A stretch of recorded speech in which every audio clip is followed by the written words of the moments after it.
नमस्कार मित्रों, हर महीने के अंत में पूर्णिमा आती है और माघ पूर्णिमा साल की सबसे बड़ी पूर्णिमा होती है, जिसे माघी पूर्णिमा के नाम से जाना जाता है। इसका विशेष महत्व है।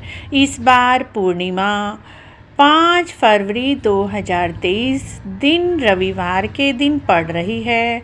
पूरा माह में देवी देवता मनुष्य रूप धरती पर इस माह में मौजूद रहते हैं।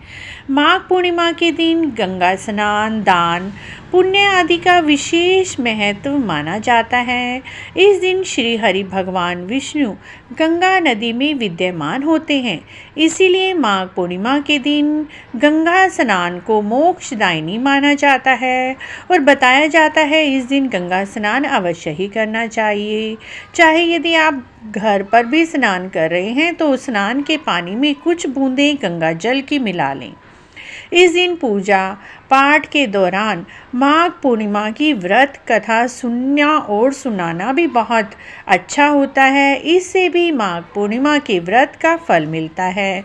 आइए आज हम आपको माघ पूर्णिमा की व्रत कथा सुनाने वाले हैं। माघ पूर्णिमा व्रत कथा इस प्रकार है। पौराणिक कथा के अनुसार कांतिका नगर में धनेश्वर नाम का ब्राह्मण रहता था। भिक्षा मांगकर अपना जीवन निर्वाह करता था। ब्राह्मण और उसकी पत्नी के कोई संतान नहीं थी। एक दिन नगर में भिक्षा मांगने के दौरान लोगों ने ब्राह्मण की पत्नी को बांझ कहकर ताने मारे, साथ ही उसे भिक्षा देने के लिए इनकार कर दिया। इससे ब्राह्मण की पत्नी को बहुत ही दुख हुआ। इस घटना के बाद उसे किसी ने 16 दिन तक माँ काली की पूजा करने को कहा। तो ब्राह्मण दंपत्ति ने 16 दिन नियम से काली माता की पूजा की और दंपत्ति की पूजा से प्रसन्न होकर 16वें दिन माँ काली प्रकट हुई और उस ब्राह्मणी को गर्भवती होने का आशीर्वाद दिया। इसके साथ ही उन्होंने यह भी कहा कि पूर्णिमा के दिन एक दीपक जलाना और धीरे धीरे हर पूर्णिमा पर एक एक दीपक बढ़ा देना। ऐसा कम से कम 32 संख्या तक जलाए रखना। दोनों पति पत्नी मिलकर पूर्णिमा का व्रत रखने लगे। माँ काली के कहे अनुसार ब्राह्मण दंपत्ति ने पूर्णिमा को दीपक जलाने की शुरुआत कर दी और व्रत रखे। ऐसा करने से जल्दी ही ब्राह्मणी गर्भवती हो गई और कुछ दिन बाद ब्राह्मणी ने एक पुत्र को जन्म दिया। उस पुत्र का नाम देवदास रखा गया। लेकिन देवदास अल्प आयु था, यानी उसकी आयु कम थी। देवदास के बड़े होने पर उसके मामा उसे पढ़ाने के लिए काशी ले गए। काशी में एक दुर्घटना में ऐसी घटी जिसके कारण उसका विवाह धोखे से एक राजकुमारी से हो गया। एक बार किसी नगर के राजा का विवाह हो रहा था, लेकिन राजा का लड़का काना था।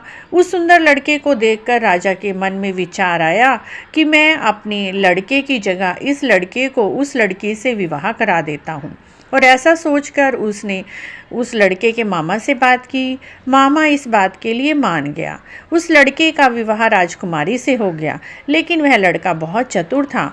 उसने राजकुमारी के चुन्नी के पल्ले पर लिख दिया कि मेरा विवाह तुमसे हुआ है, मैं काशी पढ़ने जा रहा हूँ और जिससे के साथ तुम्हें भेजा जाएगा वह एक आंख से काना है। इस बात को पढ़कर उस लड़की ने अपने पिता से सारी बातें बताई और उस काणे लड़के के साथ जाने से मना कर दिया। इस तरह से वह मामा भांजा दोनों काशी में पहुँचे। काशी में उन्होंने बहुत दान पुण्य किया, पूर्णिमा का व्रत किया।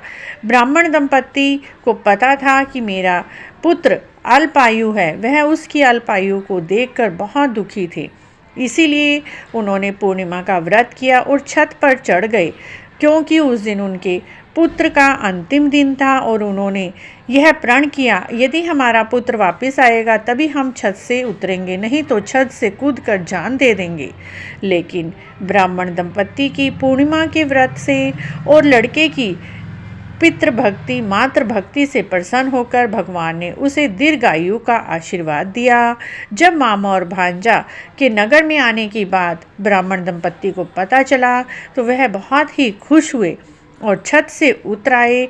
ब्राह्मण की पूर्णिमा के व्रत करने से उनके पुत्र की प्राप्ति हुई, पुत्र की आयु लंबी हुई और राजा की लड़की से पुत्र का विवाह हुआ और राजा ने खुश होकर आधा राजपाट ब्राह्मण पुत्र को दे दिया। इस प्रकार मित्रों ब्राह्मण दंपत्ति ने माघ पूर्णिमा का श्रद्धापूर्वक व्रत किया, श्रद्धापूर्वक कथा सुनी, दीपदान किया, गंगा स्नान किया। उसके परिणाम स्वरूप उन्हें पुत्र रत्न की प्राप्ति हुई और साथ ही राजा की लड़की से विवाह हुआ, आधा राजपाट मिला। इस कथा को कहने, सुनने और हुंकारा भरने मात्र से जीवन में आ रही सभी परेशानियां दूर हो जाती हैं। धन संबंधी, बीमारी संबंधी, रोग संबंधी और जो भी आपके जीवन में बाधाएं हैं वो दूर हो जाती हैं। माघ पूर्णिमा पर इस कथा को अवश्य ही सुने और सुनाएं। यदि आपको भी माघ पूर्णिमा की यह कथा अच्छी लगी है तो आप हमारे चैनल को जरूर सब्सक्राइब करें, लाइक करें, वीडियो को शेयर भी करें। माघ स्नान कैसे करना है, क्या दान करना है और सूर्य पूजा, चंद्र पूजा की सभी जानकारी हमारे चैनल पर अपलोड है, उसका लिंक भी डिस्क्रिप्शन में दिया हुआ है। वहां पर जाकर आप पूरी जानकारी प्राप्त कर सकते हैं।